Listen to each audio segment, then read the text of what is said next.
আসসালামু আলাইকুম। বিবিএ ওয়ার্ল্ডের পক্ষ থেকে সকলকে শুভেচ্ছা এবং স্বাগতম। Valuation of common stock and preferred stock এই চ্যাপ্টারের উপর অলরেডি 4টি ভিডিও আপলোড করা হয়েছে। 5 নম্বর ভিডিওটি মাল্টিপিরিয়ড ভ্যালুয়েশন মডেল এই টপিকের উপর তৈরি করার ইচ্ছে ছিল, বাট ব্যস্ততার কারণে এখনও টিউটোরিয়ালটি মেক করা হয়ে ওঠেনি। হয়তো সামনে সময় নিয়ে টিউটোরিয়ালগুলো তৈরি করব। আপাতত একটি লাইভ ক্লাসের রেকর্ড দিয়ে দিচ্ছি। ইনশাল্লাহ এই টিউটোরিয়াল দেখে সবাই মাল্টিপিরিয়ড ভ্যালুয়েশন মডেলের প্রতিটি অঙ্কের সমাধান করতে পারবে। ওকে, ডিভিডেন্ড ডিসকাউন্ট মডেলের দুইটা সূত্র আছে শেয়ারের বর্তমান মূল্য বের করার জন্য। একটা হচ্ছে সিঙ্গেল পিরিয়ডের সূত্র, আর একটা হচ্ছে মাল্টি পিরিয়ডের সূত্র। আমরা সিঙ্গেল পিরিয়ডের সূত্রটা কখন প্রয়োগ করি, অর্থাৎ ডিভিডেন্ড ডিসকাউন্ট মডেলের আন্ডারে সিঙ্গেল পিরিয়ডের সূত্র ব্যবহার করে আমরা শেয়ারের বর্তমান মূল্য কখন বের করি? যখন অঙ্কটার মেয়াদ 1 বছর হয়। হ্যাঁ, অঙ্কের মেয়াদ কয় বছর হবে? 1 বছর। আর মাল্টি পিরিয়ডের সূত্র প্রয়োগ করে আমরা কখন শেয়ারের বর্তমান মূল্য বের করি? যখন অঙ্কের মেয়াদ একাধিক বছর হবে। 2 বা ততোধিক লিখি।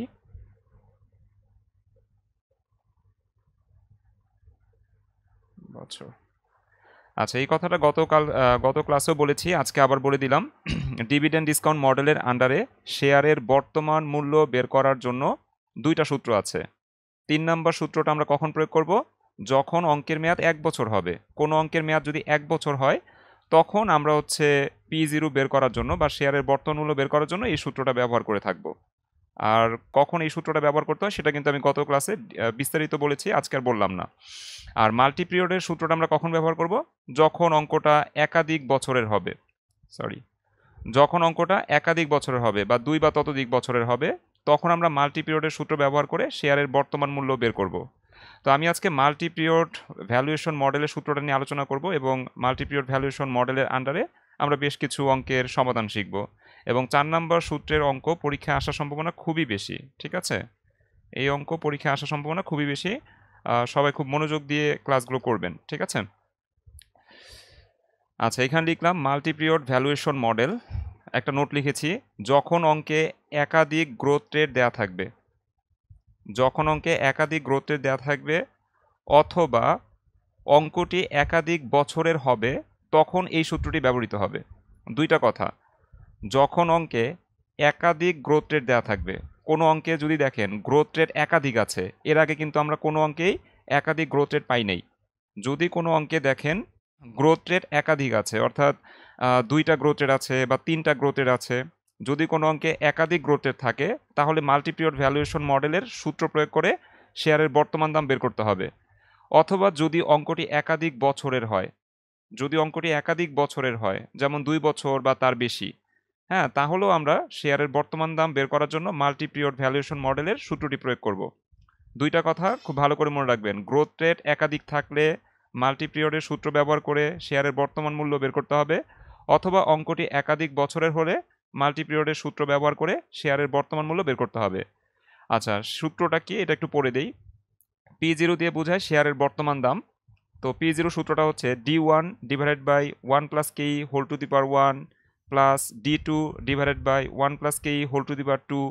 এইভাবে সূত্রটা চলবে। কত পর্যন্ত চলবে? n সংখ্যক পদ পর্যন্ত চলবে। অর্থাৎ সূত্রটা আমরা শেষ করেছি dn plus pn divided by 1 plus KE whole to the power n এ। এখন এই n বলতে এটা হচ্ছে n সংখ্যক পদকে বোঝায়। আমাদের অঙ্ক দেখে বুঝতে হবে যে n বলতে আমরা কত বছরকে বুঝতেছি, সেটা আমরা অঙ্ক দেখে বুঝবো। সূত্রটা মুখস্থ রাখবেন, অঙ্কের মধ্যে আমি বুঝাই দিব যে dn বলতে আসলে কততম বছরকে বোঝায় এবং pn বলতে কততম বছরকে বোঝায়। ঠিক আছে, এটা আমি অঙ্কে বুঝাই দিব। তারপর আপনারা একটা নোট এইখানে মনে রাখতে পারেন, অঙ্কটি মোট যত বছরের হবে তার পূর্বের বছরের ডিভিডেন্ডকে dn এবং প্রাইসকে pn দ্বারা নির্দেশ করা হয়। অঙ্কটি মোট যত বছরের হবে তার পূর্বের বছরের ডিভিডেন্ডকে dn এবং প্রাইসকে pn দ্বারা নির্দেশ করা হয়। যদি অঙ্কটি 10 বছরের হয়, তাহলে 10 বছরের পূর্বের বছর কত? 9 বছর। তাহলে 9 নাম্বার বছরের ডিভিডেন্ডকে dn এবং 9 নাম্বার বছরের প্রাইসকে pn দ্বারা নির্দেশ করা হবে এবং n এর মানও 9ই বসবে। ঠিক আছে। অঙ্কটি যদি 5 বছরের হয়, এই যে এখানে বলে দিয়েছি অঙ্কটি মোট যত বছরের হবে, অঙ্কটি মোট যত বছরের হবে তার পূর্বের বছরের ডিভিডেন্ডকে, অঙ্কটি মোট যত বছরের হবে তার পূর্বের বছরের ডিভিডেন্ডকে ডিএন এবং প্রাইসকে পিএন দ্বারা নির্দেশ করা হয়। তাহলে অঙ্কটি 5 বছরের হলে তার পূর্বের বছর কত? 4 নম্বর বছর। তাহলে 4 নম্বর বছরের ডিভিডেন্ডকে ডিএন এবং প্রাইসকে পিএন দ্বারা নির্দেশ করা হবে, অর্থাৎ এখানে D4 প্লাস P4 বসবে এবং এন এর মানও 4 বসবে। এই বিষয়টা কি বুঝতে পেরেছেন? আচ্ছা, তাহলে পুরো বিষয়টা আমি সংক্ষেপে আরেকবার বলতেছি যে যদি একাধিক গ্রোথ রেট অঙ্কে পান, এর আগে আমরা কখনোই পাই নাই যে অঙ্কের মধ্যে 2টা গ্রোথ রেট দেওয়া ছিল বা 3টা গ্রোথ রেট দেওয়া ছিল, এরকম কোনো অঙ্ক আমরা পাইনি, আজকে পাবো। যদি অঙ্কে একাধিক গ্রোথ রেট দেওয়া থাকে তাহলে অঙ্কটা মাল্টি পিরিয়ড ভ্যালুয়েশন মডেলের অঙ্ক। হ্যাঁ, তখন P0 বের করার জন্য আমরা এই সূত্রটা প্রয়োগ করব, যদি অঙ্কে একাধিক গ্রোথ রেট দেওয়া থাকে। আরেকটা কথা বলছি, ধরেন অঙ্কটা যদি একাধিক বছরের হয়, তাহলেও সেটা মাল্টি পিরিয়ডের সূত্র দিয়ে অঙ্কের সমাধান করতে হবে, অর্থাৎ P0 জন্য আমরা এই সূত্রটা প্রয়োগ করব। এইখানে সবচেয়ে কঠিন যেই পার্ট সেটা হচ্ছে ডিএন এবং পিএন এর মান কত হবে, এইটাই সবাই বুঝতে পারে না। তো এইটা বোঝার জন্য নিচের নোটটা কিন্তু অবশ্যই মনে রাখবেন যে অঙ্কটা মোট যত বছরের, হ্যাঁ, অঙ্কটা যদি 20 বছরের হয় তাহলে তার পূর্বের বছর মানে 19তম বছরের ডিভিডেন্ডকে ডিএন এবং প্রাইসকে পিএন দ্বারা নির্দেশ করা হবে। এই বিষয়টা মনে থাকলে আশা করি আপনারা মাল্টিপিরিয়ড ভ্যালুয়েশন মডেলের অঙ্ক করতে পারবেন এবং এই অঙ্ক আসার সম্ভাবনাই পরীক্ষায় সবচেয়ে বেশি। ঠিক আছে, মাল্টিপিরিয়ড ভ্যালুয়েশন মডেল এই সূত্র অঙ্ক পরীক্ষায় সচরাচর আসে। আমি আজকে 18 নম্বর অঙ্কে চলে যাচ্ছি। 18 নম্বর অঙ্কে বলা হয়েছে Bangladeshi lamp limited currently pays an annual dividend of টাকা 18 পার শেয়ার অফ কমন স্টক। আচ্ছা, বাংলাদেশি ল্যাম্প লিমিটেড এটা হচ্ছে কোম্পানির নাম। কারেন্টলি পেইস বর্তমানে পরিশোধ করে, কি পরিশোধ করে? অ্যানুয়াল ডিভিডেন্ড মানে বার্ষিক লভ্যাংশ বর্তমানে পরিশোধ করে, অফ টাকা 18 পার শেয়ার, শেয়ার প্রতি 18 টাকা। অর্থাৎ বাংলাদেশি ল্যাম্প লিমিটেড বর্তমানে লভ্যাংশ পরিশোধ করে শেয়ার প্রতি 18 টাকা। তাহলে এই 18 টাকা এটা হচ্ছে বর্তমান লভ্যাংশ, যাকে আমরা D0 দ্বারা প্রকাশ করব। D0 মান কত? 18 টাকা। The required rate of return of the common stock of the company is 12%. Required rate of return এর বাংলা অর্থ হচ্ছে প্রত্যাশিত আয়ের হার। প্রত্যাশিত আয়ের হার অঙ্কে দেওয়া আছে 12%। প্রত্যাশিত আয়ের হারকে আমরা KE দ্বারা প্রকাশ করি। সো কে এর মান অঙ্কে দেওয়া আছে কয় পার্সেন্ট? 12%। এস্টিমেট নির্ণয় করেন the value of common stock. Common স্টকের ভ্যালু নির্ণয় করতে বলছে। কমন স্টকের ভ্যালু যদি নির্ণয় করতে বলে তাহলে আমরা শেয়ারের বর্তমান দাম বের করি, তাই না? অর্থাৎ P0 মান কত সেইটা আপনাদেরকে বের করতে বলেছে। আন্ডার অ্যাজাম্পশন দ্যাট, অনুমান করে নেন, dividend are expected to grow, লভ্যাংশ বৃদ্ধি পাবে। গ্রো মানে কি? বৃদ্ধি পাওয়া, তাই না? এক্সপেক্টেড মানে প্রত্যাশিত। তো প্রত্যাশা করা হচ্ছে ডিভিডেন্ড বৃদ্ধি পাবে at an annual rate of 5% for the next 3 years. আগামী 3 বছর পর্যন্ত ডিভিডেন্ড 5% করে বৃদ্ধি পাবে। খেয়াল করেন এখানে কিন্তু টাইম দিয়ে দিছে 3 বছর পর্যন্ত, ঠিক আছে? এখানে বলছে dividend are expected to grow at an annual rate of 5%। Dividend are expected to grow, প্রত্যাশা করা হচ্ছে লভ্যাংশ বৃদ্ধি পাবে at an annual rate of 5% for each of the next 3 years. মানে আগামী 3 বছর প্রতি বছরই লভ্যাংশ 5% করে বৃদ্ধি পাবে। তাহলে লভ্যাংশ বৃদ্ধির হার হচ্ছে 5%, এটা হচ্ছে গ্রোথ রেট। ঠিক আছে, লভ্যাংশ বৃদ্ধির হার এর ইংরেজি হচ্ছে গ্রোথ রেট, যাকে আমরা জি দ্বারা প্রকাশ করি। তো এখানে জি 2টা আছে, একটু পরে আরেকটা পাবো, তো আমি এটাকে G1 দিলাম বোঝার সুবিধার্থে। G1 হচ্ছে 5%, কাজ করবে কয় বছর? 3 বছর। এই মেয়াদটা কিন্তু খুবই ইম্পর্টেন্ট, এটার মাধ্যমে আমরা বুঝতে পারবো অঙ্কটা মোট কয় বছরের। ঠিক আছে, এখানে কিন্তু বলছে যে গ্রোথ রেট হচ্ছে 5% আর এই গ্রোথ রেটের মেয়াদ হচ্ছে নেক্সট 3 ইয়ার্স, আগামী 3 বছর পর্যন্ত। তো আমি গ্রোথ রেটের পাশে লিখে রাখলাম 3 ইয়ার্স বা 3 বছর। Followed by a constant growth rate, স্থির গ্রোথ রেট হচ্ছে 4% from year 4 to infinity. Infinity এর বাংলা অর্থ কি? ইনফিনিটি মানে হচ্ছে আজীবন। হ্যাঁ, তো ইয়ার 4 থেকে আজীবন গ্রোথ রেট হচ্ছে 4%। এই যে কনস্ট্যান্ট গ্রোথ রেট, স্থির প্রবৃদ্ধি হার 4% ফ্রম ইয়ার 4 টু ইনফিনিটি, মানে 4 নাম্বার বছর থেকে ইনফিনিটি পর্যন্ত, মানে আজীবন পর্যন্ত, 4 থেকে আজীবন। হ্যাঁ, মানে আজীবন পর্যন্ত গ্রোথ রেট হচ্ছে 4%, অর্থাৎ আজীবন প্রতি বছর গ্রোথ রেট 4% করে থাকবে।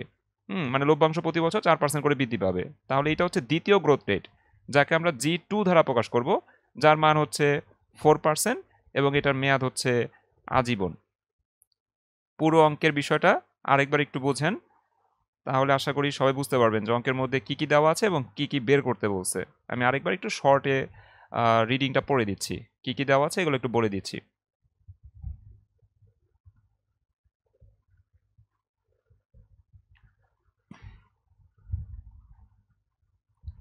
অঙ্কের শুরুতে কি বলছিল যে বাংলাদেশি ল্যাম্প লিমিটেড, এটা কোম্পানির নাম, currently pays an annual dividend, মানে বার্ষিক লভ্যাংশ বর্তমানে পরিশোধ করে।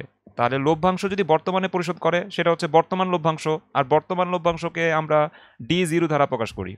ওকে, রিকোয়ার রেট অফ রিটার্ন, প্রত্যাশিত আয়ের হার, অঙ্কে দেওয়া আছে কয় পার্সেন্ট? 12%, যাকে আমরা কেই দ্বারা প্রকাশ করব। বের করতে বলছে ইস্টিমেট, মানে নির্ণয় করেন the value of common stock, common স্টকের ভ্যালু নির্ণয় করতে বলছে। কমন স্টকের ভ্যালু, ইকুইটির ভ্যালু, শেয়ারের ভ্যালু, হ্যাঁ মানে হচ্ছে শেয়ারের বর্তমান মূল্য বের করতে বলে। ঠিক আছে, যদি কমন স্টকের ভ্যালু বের করতে বলে বা কমন স্টকের মার্কেট ভ্যালু বের করতে বলে বা শেয়ারের মার্কেট ভ্যালু বের করতে বলে বা ইকুইটির মার্কেট ভ্যালু বের করতে বলে, তখন কিন্তু আমরা P0 বের করি। এগুলোর বাংলা অর্থ হচ্ছে যে শেয়ারের বর্তমান দাম বের করতে বলছে। তো এখানে বলে দিছে estimate the value of common stock, common স্টকের ভ্যালু বের করেন, অর্থাৎ P0 বের করতে হবে। আন্ডার অ্যাজামশন দ্যাট, অনুমান করতে হবে dividend are expected to grow, লভ্যাংশ বৃদ্ধি পাবে কত পার্সেন্ট? অ্যানুয়াল রেট 5%, মানে বছরে 5% করে বৃদ্ধি পাবে for each of the next 3 years, আগামী 3 বছরের প্রতি বছর লভ্যাংশ 5% করে বৃদ্ধি পাবে। তাহলে লভ্যাংশ বৃদ্ধির হারকে আমরা গ্রোথ রেট বলি। লভ্যাংশ বৃদ্ধির হারকে আমরা কি বলি? গ্রোথ রেট বলি। তাহলে গ্রোথ রেট দেওয়া আছে কয় পার্সেন্ট? 5%। সো এটাকে আমি G1 ধারা প্রকাশ করলাম, যেহেতু অঙ্কে দুইটা গ্রোথ রেট আছে। তো আমি প্রথম গ্রোথ রেটটাকে G1 ধারা প্রকাশ করলাম। এই 1-এর কিন্তু তেমন কোনো কাজ নেই, জাস্ট আমরা বোঝার জন্য লিখবো।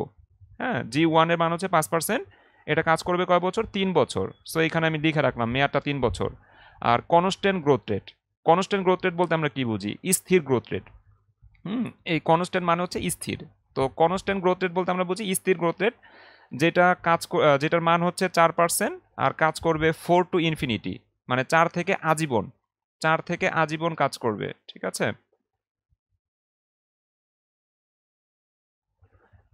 4 টু ইনফিনিটি মানে হচ্ছে 4 থেকে আজীবন কাজ করবে। কনস্ট্যান্ট গ্রোথ রেটের মান হচ্ছে 4%, অর্থাৎ G2-র মান হচ্ছে 4%। G2 কেন দিলাম? কারণ এটা দ্বিতীয় গ্রোথ রেট, এই জন্য আমরা G2 দ্বারা প্রকাশ করলাম। G2-র মান 4%, এটা কাজ করবে আজীবন। আচ্ছা, এখন এই অঙ্কটাতে শেয়ারের ভ্যালু বের করতে বলছে বা কমন স্টকের ভ্যালু বের করতে বলছে। কমন স্টকের ভ্যালু বের করার জন্য আমরা মাল্টি পিরিয়ড ভ্যালুয়েশন মডেলের সূত্রটা প্রয়োগ করব। কেন মাল্টি পিরিয়ড ভ্যালুয়েশন মডেলের সূত্র প্রয়োগ করব? কারণ আমাদের অঙ্কের মধ্যে দুইটা গ্রোথ রেট দেওয়া আছে, G1 এবং G2। যদি অঙ্কে দুইটা গ্রোথ রেট দেওয়া থাকে তাহলে মাল্টি পিরিয়ড ভ্যালুয়েশন মডেলের যে সূত্রটা আছে P0 বের করার, সেই সূত্র প্রয়োগ করেই অঙ্কের সমাধান করতে হবে। এই বিষয়টাকে আমরা বুঝতে পেরেছি? জি স্যার। ওকে, এখন আমাদের কাজ হচ্ছে গিভেনটা লিখে ফেলা। যা যা আমি বুঝাইছি এগুলোই আসলে গিভেন। এই গিভেনটা লিখবো, লেখার পরে আমি পুরো অঙ্কের সমাধান করে দেখাবো। ওকে, গিভেন দিয়ে লিখলাম কারেন্ট ডিভিডেন্ড। আমাদের অঙ্কে কারেন্ট ডিভিডেন্ড দেওয়া আছে 18 টাকা। সো এখানে লিখলাম কারেন্ট ডিভিডেন্ড D0 সমান সমান 18 টাকা। তারপর রিকোয়ার রেট অফ রিটার্ন দেওয়া আছে 12%। রিকোয়ার রেট অফ রিটার্ন কেই সমান সমান লিখলাম 12%, অর 12কে 100 দিয়ে ভাগ করলে হবে 0.12। তারপর ডিভিডেন্ড গ্রোথ রেট দেওয়া আছে 5%, এটা প্রথম গ্রোথ রেট। ঠিক আছে, কাজ করবে 3 বছর। সো লিখলাম growth rate for the next 3 years, এই যে এখানে বলেই দিছে। হ্যাঁ, growth rate for the next 3 years, আগামী 3 বছরের গ্রোথ রেট হচ্ছে 5%। তো আমি এখানে লিখলাম growth rate for the next 3 years G1 সমান সমান 5%, পার্সেন্টেজ উঠালে 100 দিয়ে ভাগ করবেন, সো এটা হবে 0.05। তারপর কনস্ট্যান্ট গ্রোথ রেট, স্থির প্রবৃদ্ধি হার দেওয়া আছে কয় পার্সেন্ট? 4%। এটা কাজ করবে 4 থেকে আজীবন। আচ্ছা, স্থির গ্রোথ রেট, তো এখানে লিখলাম কনস্ট্যান্ট গ্রোথ রেট G2 সমান সমান 4%, 100 দিয়ে ভাগ করলে হবে 0.04। ওকে, এটা 4 থেকে আজীবন কাজ করবে, এটা মাথায় রাখবেন। বের করতে বলছে estimate value of common stock, common স্টকের ভ্যালু বের করতে বলছে। তো এখানে লিখলাম value of common stock P0 সমান সমান হোয়াট। গিভেনটা লেখার পর আপনাদের কাজ হচ্ছে অঙ্কটা কত বছরের সেটা বের করে ফেলা।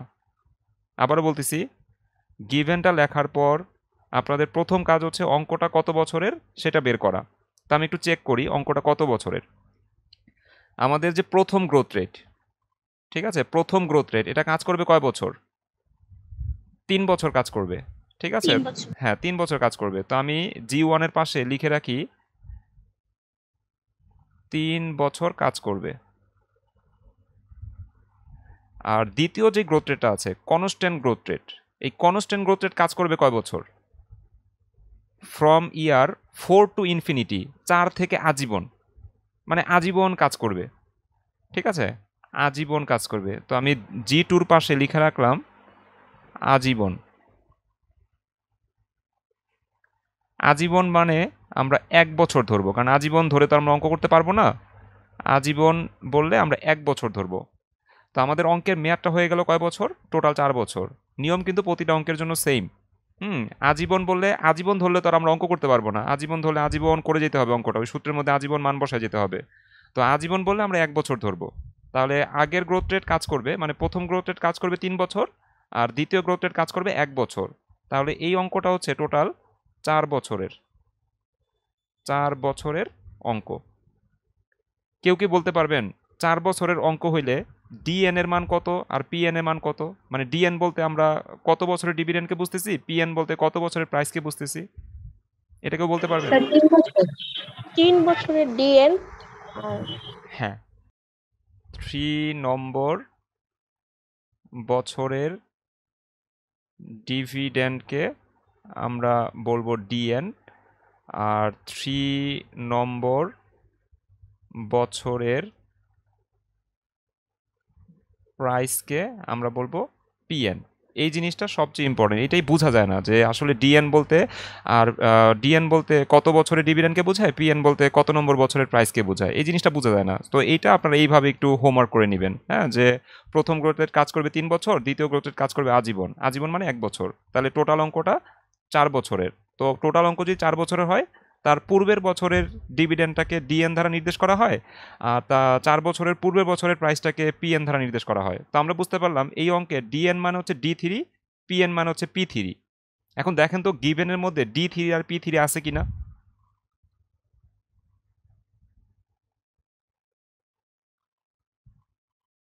গিভেনের মধ্যে D3 এবং P3 আছে কিনা এটা একটু দেখে বলেন আমাকে। আছে? সবাই কি শুনতে পাচ্ছেন আমাকে? জি স্যার। জি গিভেনের স্যার। মধ্যে আছে D3 P3?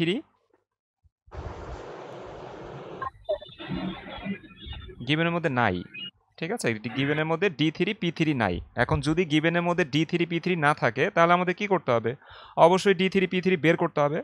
তা আমি হেয়ার দিয়ে বের করা স্টার্ট করি, ঠিক আছে। এখন D3 সরাসরি বের করা যাবে না। D3 বের করতে গেলে আগে D1 বের করতে হবে, তারপরে D2 বের করতে হবে, হ্যাঁ, তারপরে D3 বের করতে হবে। এইভাবে সিরিয়াল মেনটেন করে বের করতে হবে, ঠিক আছে। তা আমি স্টার্ট করে দিলাম। প্রথমে D1 বের করব। এই স্যার এখানে 3 নাম্বার বছরের যে ডিভিডেন্ড ডিএন দেওয়া হলো এটা কি লিখতে হবে? 3 নাম্বার বছরের ডিভিডেন্ড লিখে যে আমরা ডিএন লিখলাম, এটা কি লেখা দরকার আছে খাতায়? না না না, আমি যা মুছে দিয়েছি ওগুলো লেখা দরকার নেই, এইখান থেকে যা যা আছে এগুলো লিখতে হবে। আচ্ছা। ওগুলো জাস্ট বোঝার জন্য আমি লিখেছি, ওগুলো আপনারা খাতায় লিখে রাখেন, কিন্তু পরীক্ষায় ওইভাবে লিখবেন না, ঠিক আছে। সো D1 আগে আমরা বের করব। D1 বের করার সূত্রটা কি একজন বলেন দেখি, কারা সূত্র মুখস্থ করেছেন? D0 into 1 plus G1. D0 into 1 plus G1, very good, আপনি G1ও বলেছেন। প্রথম 3টা ডিভিডেন্ড G1 এর সাহায্যে বের করতে হবে, ঠিক আছে, এটা মাথায় রাখবেন, কারণ G1 কাজ করবে 3 বছর। G1 কাজ করবে কয় বছর? 3 বছর, এই যে বলে দিয়েছে G1 কাজ করবে 3 বছর। তাহলে প্রথম 3টা ডিভিডেন্ড অর্থাৎ D1, D2, D3, প্রথম 3টা ডিভিডেন্ড যখন আমরা বের করব তখন G1 এর সাহায্য লাগবে। D0 মান কত? অঙ্কে দেওয়া আছে 18 টাকা। প্রথমে 18 বসান, তারপরে 1 প্লাস G1, G1 এর মান কত? 0.05। সো এখানে 0.05 বসালাম। কেউ একজন ক্যালকুলেশন করে আমাকে বলেন রেজাল্টটা কত আসছে? 80.9. 18.9। তারপর D2। এখন D2 সূত্র তো আপনাদের আমি শিখাই নাই। কিভাবে এখন D2 সূত্র মনে রাখবেন? খুবই সহজ। D1টাকে ভাঙাইলে যদি D0 হয়, মানে D0 দিয়ে যদি সূত্রটা শুরু হয়, তাহলে D2কে ভাঙাইলে D1 দিয়ে শুরু হবে না? ওইটার মতো করে চিন্তা করেন যে D1কে যখন আমি ভাঙাই তখন 1টা হয়ে যায় 0, D0 ইন্টু 1 প্লাস G। তাহলে 2কে ভাঙালে কি 1 দিয়ে স্টার্ট হবে, অর্থাৎ D1 ইন্টু 1 প্লাস G1। এটা কি মুখস্থ করা দরকার আছে, নাকি D1 এর সূত্র মুখস্থ থাকলেই আমরা 2 এর সূত্র, 3 এর সূত্র, সব সূত্র পারবো? কেউ না বুঝলে বলবেন। স্যার বুঝতে পারছি। ওকে, তাহলে D1 এর মানটা এখন বসান। D1 এর মান হচ্ছে যে এটা 18.9। তাহলে এখানে 18.9 বসাইলাম। তারপরে 1 প্লাস G1, G1 এর মান হচ্ছে 0.05। একজন ক্যালকুলেশন করে আমাকে বলেন রেজাল্টটা কত আসে? স্যার ডি এন এর মান যে 3 না হইছে, 3টা আমি বুঝতে পারিনি, আরেকবার বলবেন? আচ্ছা ঠিক আছে, আমি আরেকবার বলবো, সমস্যা নেই। আপাতত একটু ক্যালকুলেশনগুলো করে 19.845. 19.845। আচ্ছা 845, 85 করে দিলাম। 19.845, হ্যাঁ 85 করে দিলাম। এখন আসেন D3 যদি আমি বের করি তাহলে সূত্রটা কি হবে? 3টা 2 হয়ে যাবে, D2 ইন্টু 1 প্লাস G1। এখনও কিন্তু G1ই লিখবো। প্রথম 3 বছর G1 থাকবে, যে G1 G1 G1, আর G1 লেখা যাবে না, পরের বার G2 স্টার্ট হবে। আচ্ছা তাহলে D3 মানটা কত আসে? D2 মান হচ্ছে 19.85, তারপরে 1 প্লাস 0.05। ক্যালকুলেশন করলে কত আসে? 20.84। 20.84।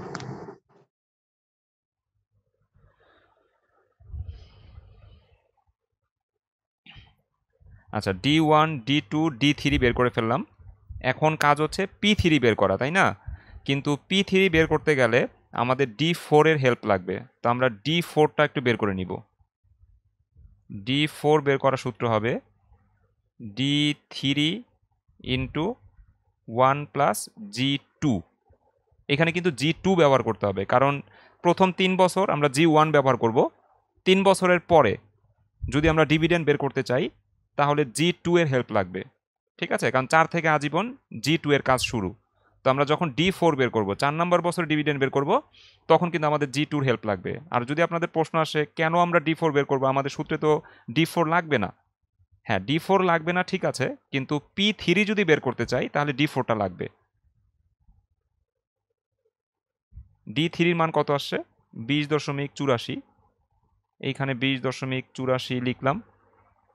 তারপর 1 প্লাস G2, G2 মান হচ্ছে 0.04। ক্যালকুলেশন করলে কত আসে? 21.67। 21.67। আচ্ছা এইখানে লিখি 21.67। আচ্ছা D4 বের করার পরে গিয়ে আপনারা হচ্ছে P3টা বের করবেন। P3 বের করার সূত্রটা এটা মুখস্থ করা দরকার নাই, আমি একটা টেকনিক শিখাই দিই। ওই টেকনিক ফলো করে আপনি P3 বের করতে পারবেন। কারণ আপনার 18 নম্বর অঙ্কে P3 বের করতে বলছে, অন্য অঙ্কে তো P4 বের করতে হইতে পারে, কখনো P9 বের করতে হইতে পারে, কখনো P10 বের করতে হইতে পারে। তো সূত্র মুখস্থ করে তো আর সম্ভব না এগুলো বের করা। এটার জন্য একটা টেকনিক ফলো করবেন। টেকনিকটা কি? এই যে P3-র উপরে যে ডিভিডেন্ডটা আছে, এই ডিভিডেন্ডটা উপরে বসবে, মানে শেষ ডিভিডেন্ডটা, হ্যাঁ শেষ ডিভিডেন্ডটা উপরে বসবে। তাকে ভাগ করবেন KE মাইনাস শেষ গ্রোথ রেট। শেষ গ্রোথ রেট মানে হচ্ছে G2। তাহলে কিন্তু P3 সূত্রটা আমরা পেয়ে গেলাম। D4 মানে শেষ ডিভিডেন্ড, অঙ্কের মধ্যে শেষ যে ডিভিডেন্ডটা সেটা আমরা উপরে বসাবো। D4টাকে উপরে বসাবো, তাকে ভাগ করব KE মাইনাস G2 দিয়ে। G2 বলতে মানে অঙ্কের মধ্যে যেহেতু গ্রোথে 2টা আছে, শেষ গ্রোথ রেট কোনটা? G2, তো KE মাইনাস G2 লিখতে হবে। এখন D4 এর মান কত আসে? 21.67।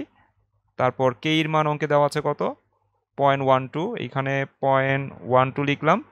বিয়োগ করতে হবে জি2, জি2-র মান হচ্ছে 0.04। ক্যালকুলেশন করলে দেখেন তো P3-র মান কত আসে? 27, ও আচ্ছা সরি, 270.875। 875 88 270.88 করে দিলাম। আচ্ছা, এখন আমরা মূল সূত্রে চলে যাব। মূল সূত্রে যাওয়ার আগে এখন আপনাদের একটু বলি, এই যে যা লিখেছি হেয়ারের ভিতরে, এইখানে কোথাও প্রশ্ন আছে কিনা, থাকলে একটু করেন। স্যার P3 টেকনিকটা আবার একটু বলবেন? P3-র টেকনিকটা আরেকবার বলবো? আচ্ছা ঠিক আছে, বলে দিচ্ছি। আমাদের অঙ্কে P3-র আগে আপনারা আগে বুঝেন যে D1 থেকে D4 যে বের করলাম, এইটা আমরা এক নজরে কিভাবে বুঝবো যে অঙ্কে D4 পর্যন্ত বের করতে হবে, এটা এক নজরে কিভাবে বুঝবো সেটার একটা শর্টকাট টেকনিকও আছে। আমরা যখন অঙ্কটা হিসাব করেছিলাম, এই অঙ্কটা 4 বছরের। কিভাবে 4 বছরের? যে প্রথম গ্রোথ রেট কাজ করবে 3 বছর, সো এইখানে আমরা হিসাব করছি 3 বছর, আর শেষ গ্রোথ রেট কাজ করবে আজীবন। আজীবন মানে 1 বছর, তাহলে মোট অঙ্কটা 4 বছরের। যদি বুঝতে পারেন যে মোট অঙ্ক 4 বছরের, তাহলে আপনারা 4টা ডিভিডেন্ড বের করে ফেলবেন। ঠিক আছে, কোনো কথা নাই, সরাসরি 4টা ডিভিডেন্ড বের করে ফেলবেন। প্রথম 3টা ডিভিডেন্ড যখন বের করবেন তখন G1-এর হেল্প নেবেন। কেন G1-এর হেল্প নেবেন? কারণ অঙ্কটা প্রথম গ্রোথ রেট কাজ করবে 3 বছর, এই জন্য প্রথম 3টা গ্রোথ রেট আপনারা বের করে নেবেন G1-এর সাহায্যে। প্রথম গ্রোথ রেটের সাহায্যে প্রথম 3টা ডিভিডেন্ড বের করে নেবেন। এরপর 4 নাম্বার যে ডিভিডেন্ডটা বের করবেন সেটার সময় হচ্ছে G2-এর হেল্প নেবেন। তো আমি কিন্তু একটা বিষয় ক্লিয়ার করে ফেললাম, অঙ্কের মধ্যে যে 4টা ডিভিডেন্ড বের করতে হবে, এটা বোঝার উপায় হচ্ছে অঙ্কটা মোট যত বছরের ততগুলা ডিভিডেন্ড বের করে ফেলবেন। এই অঙ্কটা মোট 4 বছরের। হ্যাঁ, প্রথম গ্রোথ রেট 3 বছর কাজ করবে, দ্বিতীয় গ্রোথ রেট আজীবন কাজ করবে। আজীবন মানে 1 বছর, তাহলে 3 আর 1 কত? 4। অঙ্কটা মোট 4 বছরের, তাহলে আমি সরাসরি 4টা ডিভিডেন্ড বের করে ফেলবো, D1, D2, D3, sir D4। Sir অঙ্ক যদি 10 বছরের হয় তাহলে 10টা ডিভিডেন্ড বের হ্যাঁ, করতে হবে। তাহলে 10টা ডিভিডেন্ড বের করে ফেলবো, D1 থেকে D10 পর্যন্ত বের করে ফেলবো। ঠিক আছে, এই অঙ্কটা 4 বছরের, আমরা 4টা ডিভিডেন্ড বের করে ফেললাম। আচ্ছা, 4টা ডিভিডেন্ড বের করার পরে আমাদের হচ্ছে P3 যে লাগবে, এটা আমরা কিভাবে বুঝলাম? ওই যে অঙ্কটা যদি 4 বছরের হয়, তাহলে বড় যে সূত্রটা আছে, মাল্টি পিরিয়ডের যে সূত্রটা আছে, ওইখানে DN বলতে আমরা 4 বছরের পূর্বের বছর মানে D3-কে বুঝতেছি। তো D3 তো আমার অলরেডি বের হয়েই গেছে, এখন দরকার P3। তো P3টা বের করার জন্য আপনারা কি করবেন? টেকনিকটা হচ্ছে শেষ যেই ডিভিডেন্ডটা থাকবে, শেষ ডিভিডেন্ডটাকে সূত্রের উপরে বসাবেন। এখানে আমাদের শেষ ডিভিডেন্ড কত? D4। তো D4-কে সূত্রের উপরে বসাবেন, এরপর একটা ভাগ দিয়ে নিচে লিখবেন KE মাইনাস শেষ গ্রোথ রেট। শেষ গ্রোথ রেট কোনটা? G1 না G2? G2 হচ্ছে শেষ গ্রোথ রেট আমাদের অঙ্কের, তো আমরা ওই KE মাইনাস G2 লিখব। যদি অঙ্কে গ্রোথ রেট 3টা থাকতো, G1, G2, G3, তাহলে কিন্তু আমরা KE মাইনাস G3 লিখতাম।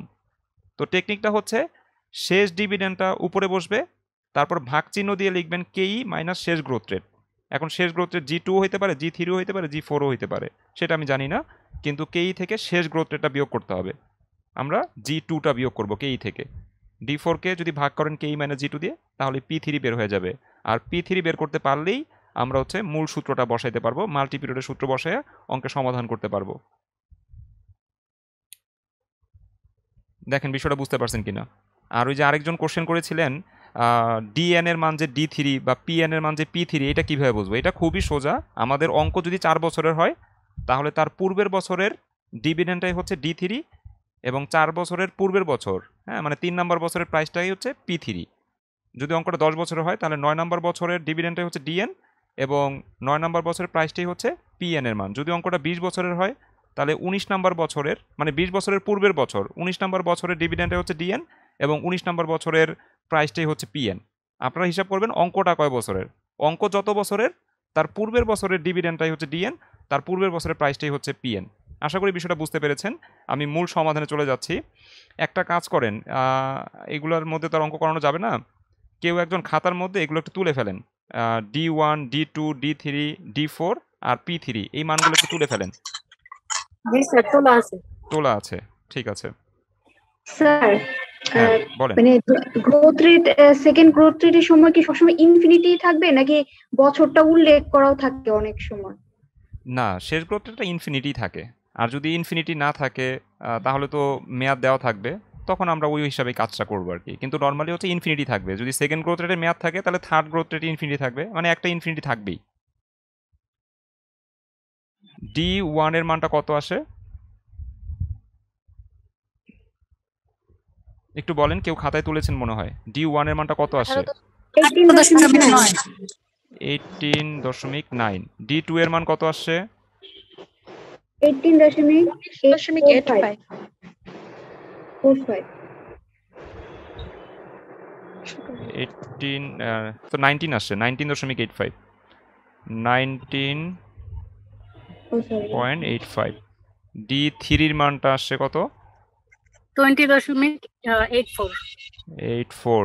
D4 এর মানটা কত আসছিল? 21.67 21.67।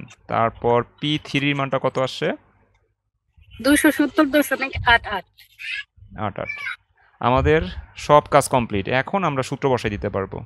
আমাদের হাতে টাইম নেই, 1 মিনিটেরও কম সময় আছে, লাইনটা কেটে যাবে। তো আমি মিটিংটা ক্লোজ করে দিই। আপনারা হচ্ছে সেম লিঙ্কটাতে আরেকবার জয়েন দেন, মানে আরেকবার জয়েন দিলে আমরা আজকের সবগুলো ক্লাস সবগুলো অঙ্ক করতে পারবো। আরেকবার জয়েন দেন সবাই একটু কষ্ট করে। জি স্যার।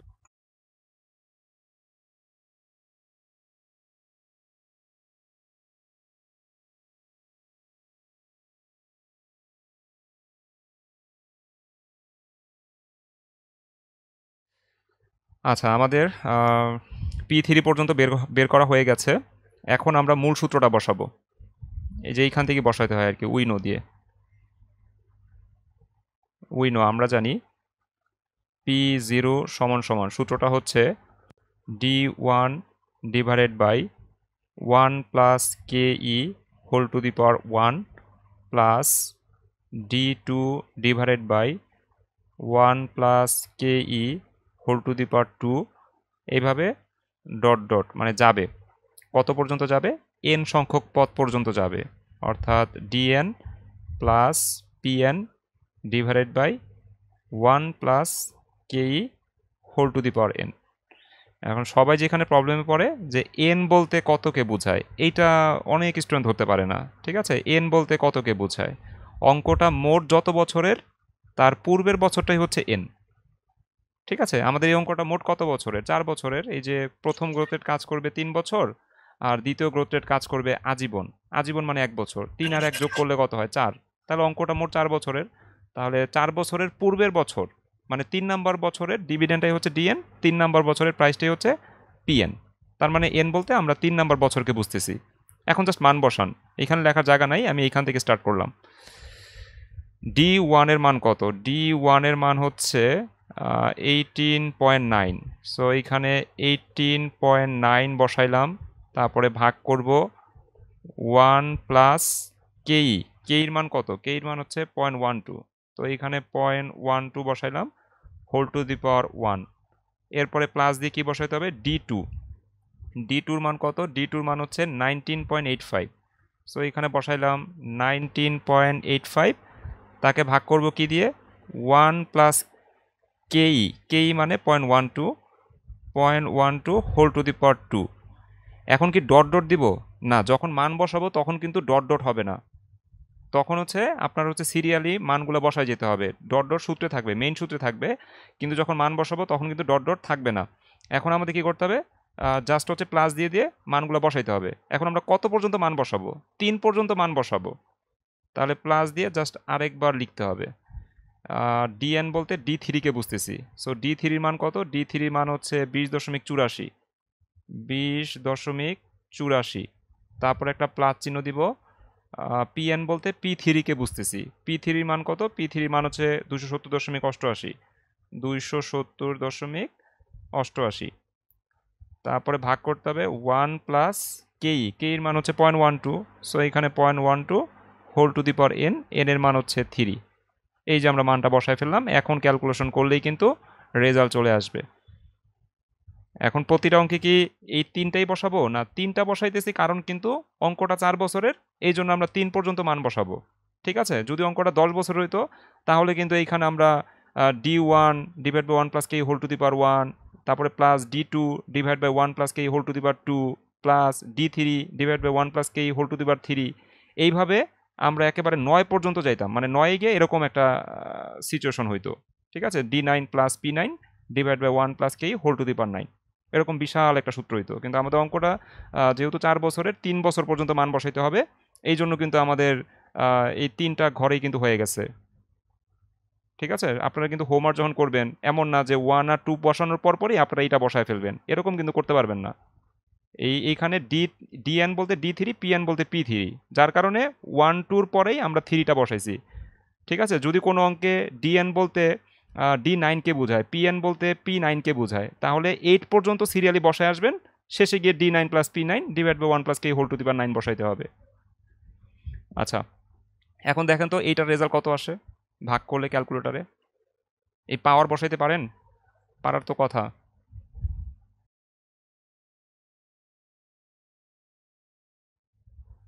16.88 প্রথমটা। 16.88,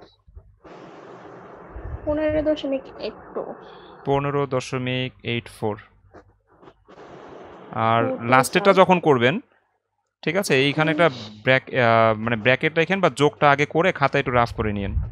ব্র্যাকেট না রাখলে কিন্তু সমস্যা। এই যে এইখানে একটা ব্র্যাকেট রাখেন, যদি ক্যালকুলেটরে একবারে করতে চান, ব্র্যাকেট না রাখলে রেজাল্ট ভিন্ন হবে।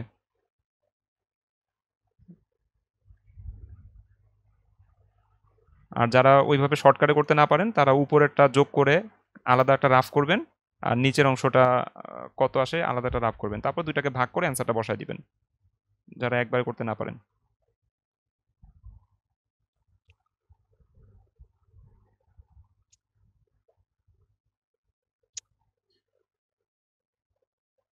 আর এটা আছে 207.64।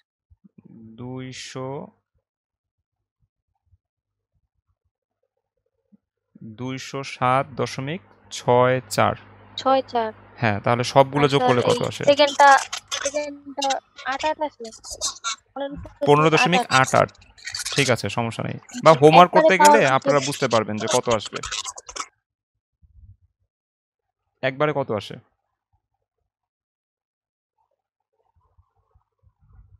240.4। 240.4। ঠিক আছে, তাহলে এটাই হচ্ছে আমাদের অঙ্কের অ্যান্সার। আশা করি সবাই 18 নম্বর অঙ্ক বুঝতে পেরেছেন। আমরা এখন এই রিলেটেড আরও কিছু অঙ্কের সমাধান করব। নিজেদেরকে মিউট করে রাখেন। তাবাসসুম, হ্যাঁ, মিউট করে রাখেন। স্যার একটা কথা ছিল। হ্যাঁ, অবশ্যই বলেন। আমার শেষের এটা 213.64 আসছে। এই 207.64 এর পরিবর্তে কত আসছে? 213.64। 300-র উপরে রেজাল্ট আসে? না না স্যার 207ই ঠিক আছে। না, 300-র উপর রেজাল্ট আসবে না, কারণ 270 আর হচ্ছে 20 যোগ করলে হয় 290। 290-কে যদি আমরা প্রেজেন্ট ভ্যালুতে কনভার্ট করি, সেটা তো অবশ্যই 290-এর কম আসবে, 300 তো যাবে না। আপনার ভুল হয়েছে হয়তো। 270 আর 20, 290। 290-কে প্রেজেন্ট ভ্যালুতে কনভার্ট করতেছি, 207 আসবে। হ্যাঁ, এরকমই কিছু একটা রেজাল্ট আসবে, 290-এর কম আসবে। আচ্ছা, সমস্যা নাই, আমি ধরে নিলাম 240.4 এটাই হচ্ছে রাইট অ্যান্সার। আপনারা হোমওয়ার্ক করবেন, যদি হোমওয়ার্কে গরমিল হয় তখন আমরা দেখবো চেক করে যে আসলে কোথায় ভুল হয়েছে কার। ঠিক আছে, আপাতত ধরে নিলাম এটাই রাইট অ্যান্সার। আশা করি সবাই হচ্ছে 18 নম্বর অঙ্ক বুঝতে পেরেছেন। চলে যাচ্ছে পরবর্তী অঙ্কে, অর্থাৎ 19 নম্বর অঙ্কে। ওকে, স্ক্রিনে আমরা 19 নম্বর অঙ্কটি দেখতে পাচ্ছি। এটা আপনাদের হোমওয়ার্ক থাকবে। কেউ কি বলতে পারবেন এই যে 3.48 দেওয়া আছে, এটা কিসের মান? D1। D1। সবাই কি মনে করছেন এটা D1 এর মান নাকি D0 এর মান? D1 হবে। না, আসলে এটা D0 হবে। এটা D1 না, এটা হবে D0। কেন D0? দেখেন, শুধু এক্সপেক্টেড ডিভিডেন্ড থাকলে তখন এটার বাংলা দাঁড়ায় প্রত্যাশিত লভ্যাংশ। তাহলে প্রত্যাশা সবসময় আমরা ভবিষ্যৎ নিয়ে করি, যার কারণে ভবিষ্যতের লভ্যাংশকে আমরা D1 দ্বারা প্রকাশ করি। ঠিক আছে, শুধু এক্সপেক্টেড ডিভিডেন্ড থাকলে সেটা D1, কিন্তু এক্সপেক্টেড ডিভিডেন্ড নাও মানে এখন প্রত্যাশা করা হচ্ছে, তার মানে এই লভ্যাংশটা এখনকার লভ্যাংশ, অর্থাৎ D0। হ্যাঁ, এক্সপেক্টেড ডিভিডেন্ড থাকলে সেটা ভবিষ্যতের লভ্যাংশ, সেটাকে আমরা D1 দ্বারা প্রকাশ করতাম। কিন্তু যখনই বলা থাকবে এক্সপেক্টেড ডিভিডেন্ড নাও, তখন কি বোঝা যাচ্ছে যে এখন প্রত্যাশা করা হচ্ছে, লভ্যাংশের মান হচ্ছে 3.48। তাহলে প্রত্যাশাটা যদি এখন করি, তার মানে এটা এখনকার লভ্যাংশ। এখনকার লভ্যাংশ এর ইংরেজি কি? Current dividend. কারেন্ট ডিভিডেন্ডকে আমরা D0 দ্বারা প্রকাশ করব। বিষয়টা কি ক্লিয়ার? জি স্যার। আচ্ছা, তাহলে D0 মান দেওয়া আছে 3.48। আমি জাস্ট সংক্ষেপে একটু পড়ে দিই আপনাদের সুবিধার জন্য। It it's dividend are expected to grow at 15% for 6 years. আগামী 6 বছরের জন্য গ্রোথ রেট হচ্ছে 15%। তাহলে এটা হচ্ছে G1 এর মান। ঠিক আছে, G1 এর মান হচ্ছে কয় পার্সেন্ট? 15%। কয় বছর কাজ করবে? 6 বছর কাজ করবে, এটা মাথায় রাখবেন। And at a rate of 8% ইনডেফিনিটলি, মানে আজীবনের জন্য গ্রোথ রেট হচ্ছে 8%। এটা G2 এর মান। ঠিক আছে, G2 কাজ করবে কত বছর? আজীবন কাজ করবে। আজীবন মানে 1 বছর কাজ করবে। এই যে ইনডেফিনিটলি, এটার বাংলা অর্থ কি? অনির্দিষ্টকাল। ঠিক আছে, অনির্দিষ্টকালের জন্য গ্রোথ রেট 8%। তো অনির্দিষ্টকাল বলতে আমরা তো আজীবনই বুঝি। ঠিক আছে, তো আজীবনের গ্রোথ রেট 8%। সো এটা হচ্ছে G2 এর মান। আজীবন বললে আমরা 1 বছর হিসাব করব। The capitalization rate, capitalization rate মানে হচ্ছে কেই। ঠিক আছে, বা কস্ট অফ ইকুইটি, ইকুইটির ব্যয়কে আমরা ক্যাপিটালাইজেশন রেট বলি। ক্যাপিটালাইজেশন রেট হচ্ছে 12%, কে এর মান 12%। What is the price of the share today? P0 মানটা কত? এটা হোমওয়ার্ক থাকলো, এটা বুঝাবো না। 18-র মতো করেই 19 নম্বর অঙ্কটা হোমওয়ার্ক করবেন। চলে যাচ্ছি 20 নম্বর অঙ্কে। ওকে, 20 নম্বর অঙ্কটাতে কি বলছে খেয়াল করেন। Acme company expect to pay, এই যে এখানে বলে দিছে expect to pay the following ডিভিডেন্ডস per share for the next 6 years. আগামী 6 বছর শেয়ার প্রতি কত টাকা করে লভ্যাংশ দেওয়া হবে সেগুলো নিচে দেওয়া আছে। Acme company expects to pay, Acme company প্রত্যাশা করতেছে তারা পরিশোধ করবে the following dividend per share, share প্রতি নিম্নের ডিভিডেন্ডগুলো তারা পরিশোধ করবে ফর দ্য নেক্সট 6 ইয়ার্স, আগামী 6 বছরে। তার মানে নিচে যে ডিভিডেন্ডগুলো দেওয়া আছে এগুলো আগামী 6 বছরের ডিভিডেন্ড। আগামী 6 বছরের ডিভিডেন্ড মানে কি? সবগুলো হচ্ছে ভবিষ্যতের ডিভিডেন্ড। এই বিষয়টা বুঝতে পারছেন যে নিচে যে ডিভিডেন্ডগুলো দেওয়া আছে এগুলো সবই হচ্ছে কি? আগামী 6 বছরের ডিভিডেন্ড। তার মানে সবগুলো হচ্ছে ভবিষ্যতের ডিভিডেন্ড। যেমন 1 বরাবর যে এক্সপেক্টেড ডিভিডেন্ড দেওয়া আছে এটা হচ্ছে D1 এর মান। ঠিক আছে, 1 নম্বর বছরের শেষে লভ্যাংশ পাওয়া যাবে 6 টাকা। তারপর 2 নম্বর বছর শেষে লভ্যাংশ পাওয়া যাবে 6.60 টাকা, এটা D2 এর মান। তারপর 3 নম্বর বছর শেষে লভ্যাংশ পাওয়া যাবে 7.26, এটা D3 এর মান। হ্যাঁ, 4 নম্বর বছর শেষে লভ্যাংশ পাওয়া যাবে 7.99, এটা D4 এর মান। 5 নম্বর বছর শেষে লভ্যাংশ পাওয়া যাবে 8.78, এটা D5 এর মান। আর 6 নম্বর বছর শেষে লভ্যাংশ পাওয়া যাবে 9.66, 6 নম্বর বছর শেষে লভ্যাংশ পাওয়া যাবে 9.66, এটা হচ্ছে D6 এর মান। প্রথম কথাটা থেকে বুঝতে হবে এগুলো হচ্ছে আগামী 6 বছরের লভ্যাংশ। এই যে বলে দিছে একমি কোম্পানি, এটা কোম্পানির নাম, এক্সপেক্টস টু পে মানে তারা প্রত্যাশা করতেছে পরিশোধ করবে। কি পরিশোধ করবে? The following dividend per share, নিম্নের শেয়ার প্রতি লভ্যাংশ পরিশোধ করবে। মানে বক্সের মধ্যে যেই লভ্যাংশগুলো দেওয়া আছে এই লভ্যাংশগুলো তারা পরিশোধ করবে ফর দ্য নেক্সট 6 ইয়ার্স, আগামী 6 বছরে। তার মানে এই লভ্যাংশ সবগুলোই হচ্ছে ভবিষ্যতের লভ্যাংশ। আর ভবিষ্যতের লভ্যাংশ আমরা কিন্তু 1 থেকে স্টার্ট করি। কারেন্ট থাকলে আমরা 0 দিয়ে স্টার্ট করতাম, D0, সেটা কারেন্ট ডিভিডেন্ড। কিন্তু ভবিষ্যতের লভ্যাংশ মিনিমাম D1 থেকে স্টার্ট হবে। তো যেটা 1 নাম্বার বছর, মানে এটা যদি ভবিষ্যৎ হয় তাহলে এটা D1 এর মান। হ্যাঁ, এটা 2 নাম্বার বছর ভবিষ্যৎ মানে নেক্সট 2 ইয়ার্স। হ্যাঁ, তো ভবিষ্যতের যে 2 নাম্বার বছর সেটার যে ডিভিডেন্ড পাওয়া যাবে সেটা D2। তারপর 3 নাম্বার বছর শেষে যে ডিভিডেন্ড পাওয়া যাবে সেটা D3। 4 নাম্বার বছর শেষে যে ডিভিডেন্ড পাওয়া যাবে সেটা D4। 5 নাম্বার বছর শেষে যে ডিভিডেন্ড পাওয়া যাবে সেটা D5। 6 নাম্বার বছর শেষে যে ডিভিডেন্ড পাওয়া যাবে সেটা হচ্ছে D6। মানে সবগুলো হচ্ছে ভবিষ্যতের ডিভিডেন্ড। তো D1 থেকে D6 পর্যন্ত অঙ্কে দেওয়া আছে। এই বিষয়টা কি ক্লিয়ারলি বুঝতে পেরেছি? জি স্যার। আচ্ছা, আমাদের এই অঙ্কে কোনো D0 দেওয়া নাই, কারেন্ট ডিভিডেন্ড দেওয়া নাই। D1 থেকে D6 পর্যন্ত দেওয়া আছে। ওই যে আমরা একটু আগে 18 নম্বর অঙ্ক করলাম, ওইখানে হেয়ার দিয়ে অনেকগুলো ডিভিডেন্ড বের করেছিলাম না? D1, D2, D3, D4। এখন এই হেয়ার দিয়ে এগুলো বের করা লাগবে না, অঙ্কের মধ্যে বের করে দেওয়াই আছে, হেয়ারটা বের করে দেওয়াই আছে। D1 থেকে D6 পর্যন্ত বের করে দিছে। দেখি 6 এর পর আর কোনো ডিভিডেন্ড আছে কিনা।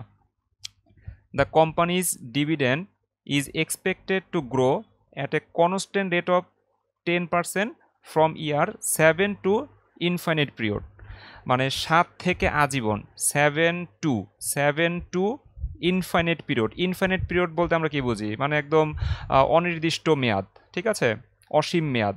তো ইনফাইনাইট পিরিয়ড পর্যন্ত 7 থেকে 7 টু ইনফাইনাইট পিরিয়ড, 7 থেকে আজীবন বা আজীবন। আজীবনের গ্রোথ রেট হচ্ছে কয় পার্সেন্ট? 10%। এই যে এখানে বলে দিছে companies dividend is expected to grow at a constant rate of 10% from year 7 two infinite period. মানে কোম্পানির স্থির গ্রোথ রেট হচ্ছে 10%, যেটা কাজ করবে 7 থেকে আজীবন।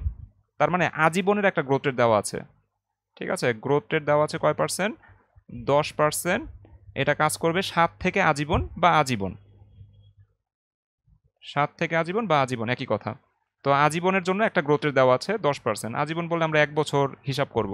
তো 6টা ডিভিডেন্ড যদি বের করে দেয়, এরপরে যদি আজীবনের একটা গ্রোথ রেট দেওয়া থাকে, তাহলে আমাদের কাজ কি? আজীবন বললে তো আমরা আজীবন অঙ্ক করব না। আজীবন বললে আমরা 1 বছর ধরব। এই 1 বছরের ডিভিডেন্ডটা কিন্তু বের করা নাই অঙ্কের মধ্যে, অর্থাৎ D7টা কিন্তু বের করা নাই। D7 বের করতে গেলে আমরা 7টা হয়ে যাবে 6, D6 ইন্টু 1 প্লাস জি। এই সূত্রের সাহায্যে আমরা কিন্তু D7টা বের করে নিব। আমাদের অঙ্কের মধ্যে D6 পর্যন্ত দেওয়া আছে, কিন্তু আজীবনের গ্রোথ রেট 10%।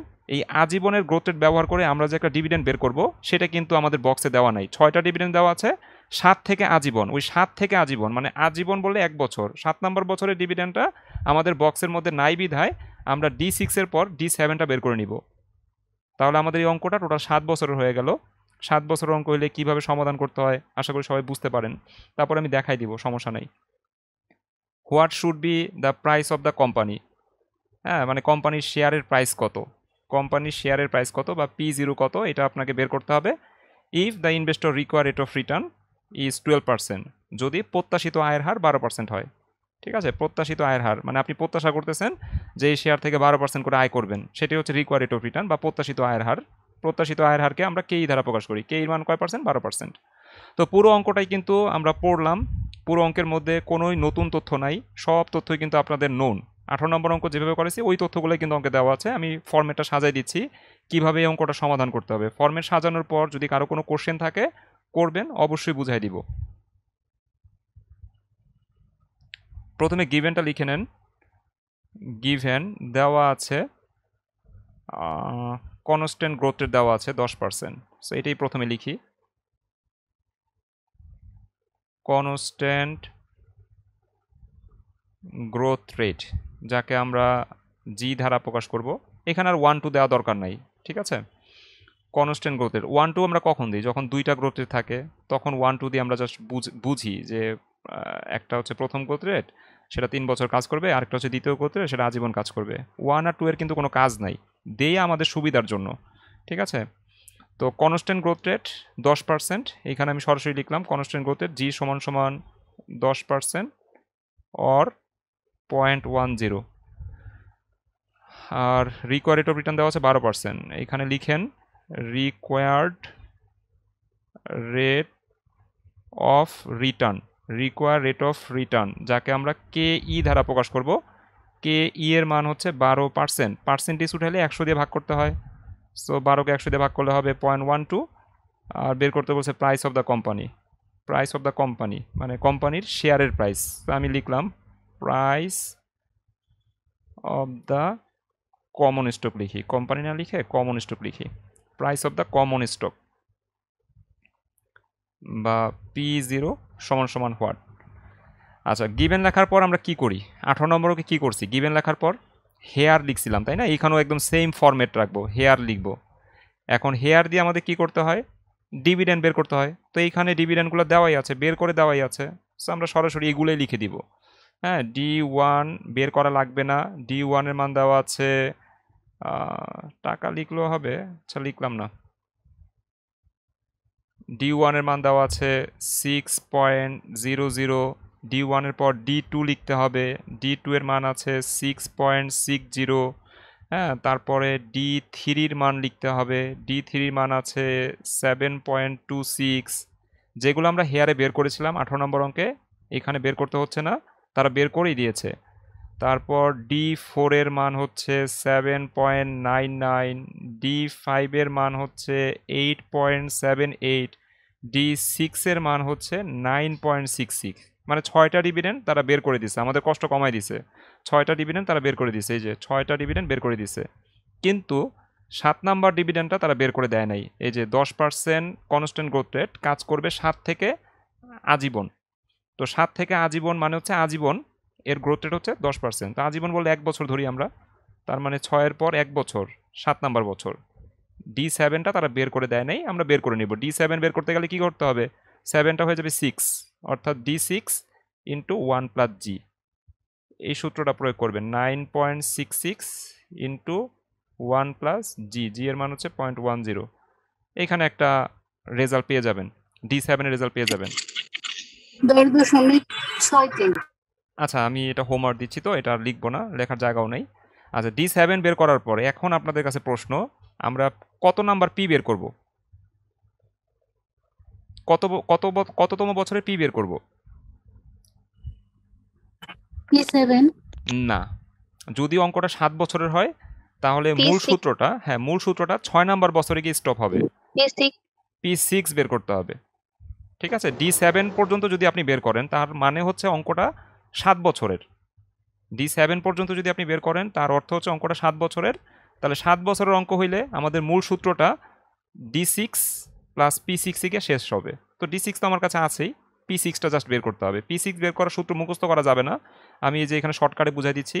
শেষ ডিভিডেন্ডটা উপরে বসবে, অর্থাৎ D7টা উপরে বসবে, বিয়োগ করতে হবে KE মাইনাস শেষ গ্রোথ রেট। শেষ গ্রোথ রেট বলতে এই যে অঙ্কে একটাই গ্রোথ রেট দেওয়া আছে 10%, তো আমরা এখানে জিটা বিয়োগ করবো আর কি। এখানে D7-এ যে মান আসবে এই মানটা এখানে বসাবেন। কে এর মান অঙ্কে দেওয়া আছে 12%, 0.12, আর শেষ গ্রোথ রেট এটা হচ্ছে 0.10। এখন আমাদের P6টা যদি বের হয়ে যায় আমরা কিন্তু P0টা বের করতে পারবো। ঠিক আছে, P0 কিন্তু আমরা বের করতে পারবো। P0 বের করার সূত্র এটা কি দেখা দিতে হবে নাকি পারবেন? পারবো স্যার। আচ্ছা একটু দেখাই দিই। হ্যাঁ, ধরেন P0 সূত্রটা এইভাবে লিখবেন, D1 divide by 1 plus KE whole to the power 1 plus D2 divide by 1 plus KE whole to the power 2, এইভাবে ডট ডট দিবেন, সূত্রের মধ্যে ডট ডট দিবেন, কোনো সমস্যা নাই। DN plus PN divide by 1 plus KE whole to the power n, সূত্রের মধ্যে ডট ডট দিবেন, কিন্তু যখন মান বসাবেন তখন কিন্তু আর ডট ডট দেওয়া যাবে না। এইখানে এক D1 divide 1 plus K whole to the power 1 এই মানটা বসাবেন। হ্যাঁ, D2 divide 1 plus K whole to the power 2 এই মানটা বসাবেন। D3 divide 1 plus K whole to the power 3 এই মানটা বসাবেন। তারপরে plus D4 divide by 1 plus K whole to the power 4 এটাও বসাবেন। তারপরে plus D5 divide by 1 plus K whole to the পাওয়ার 5 এটাও বসাবেন। শেষে গিয়ে হচ্ছে এই মানটা D6 প্লাস P6। হ্যাঁ, এই যে D6 এর মান বসাবেন, P6 এর মান বসাবেন, তারপরে 1 plus K whole to the power 6 এই মানগুলো বসায় সূত্রটা শেষ করবেন। যখন মান বসাবেন 6 পর্যন্ত যাওয়ার জন্য আপনাদের কিন্তু D1 এর মান, D2 এর মান, D3 এর মান, D4 এর মান, D5 এর মান পর্যন্ত সিরিয়ালি বসায় আসতে হবে, কোনো ডট ডট দেওয়া যাবে না। 5 পর্যন্ত বসানোর পর সূত্রটাকে স্টপ করবেন 6-এ নিয়ে। হ্যাঁ, D6 এর মানটা বসায় দিবেন, প্লাস P6 এর মানটা বসায় দিবেন, 1 প্লাস K এর মান বসায় হোল টু দি পাওয়ার 6 ভাগটা করলে রেজাল্ট কিন্তু চলে আসবে। আশা করি সবাই 20 নাম্বার অঙ্ক করতে পারবেন। হ্যাঁ, চলে যাচ্ছি পরবর্তী অঙ্কে। আচ্ছা স্যার, হ্যাঁ। এখানে তো 7 টু ইনফিনিটি পিরিয়ড বলছে না, তাইলে হুম। এখানে আমরা D8 পর্যন্ত বের করব না? না না না, আমি কিন্তু বলেছি গিভেন লেখার পর আপনারা হিসাব করবেন অঙ্কটা কয় বছরের। এইখানে অঙ্কটা হচ্ছে 6 বছরের, যেহেতু 6টা ডিভিডেন্ড দেওয়া আছে এই অঙ্কটা হচ্ছে 6 বছরের। ঠিক আছে, 6 বছরের। আর 6 বছর, কিন্তু নিচে লিখলো না যে ফ্রম ইয়ার 7 হ্যাঁ, from year 7 to infinity infinity, 7 থেকে আজীবন। এখন 7 থেকে আজীবন আর শুধু আজীবনের মধ্যে কোনো পার্থক্য আছে? না। বুঝে বলেন, এমনি আমার কথা বলতে হবে না। 7 থেকে আজীবন আর আজীবন একই কিন্তু কথা, কারণ 6 পর্যন্ত তারা ডিভিডেন্ড বের করে দিয়েছে। এখন 6-এর পর আজীবন বলা যেই কথা, আর 7 থেকে আজীবন বলা কিন্তু একই কথা। তো 7 টু ইনফিনিট পিরিয়ড মানেই হচ্ছে আজীবনের গ্রোথ রেট হচ্ছে 10%। তা আজীবন বললে 1 বছর, তো 6-এর পর আর 1 বছর যোগ হবে, আলটিমেটলি অঙ্কটা হচ্ছে 7 বছরের। তো যদি অঙ্কটা 7 বছরের হয় তাহলে 7টা ডিভিডেন্ড বের করবেন, এই যে D7 পর্যন্ত বের করবেন। 6টা অঙ্কে দেওয়া ছিল, 7 নাম্বারটা বের করে নিয়েছি। আর 7 পর্যন্ত যদি বের করেন তাহলে মূল সূত্রটা 6-এ গিয়ে স্টপ হবে, তো আমাদের P6টা লাগবে, এই জন্য D7-এর পর P6টা বের করে নেবেন। বিষয়টা কি পুরোপুরি ক্লিয়ার নাকি এখনো কনফিউশন আছে কোথাও?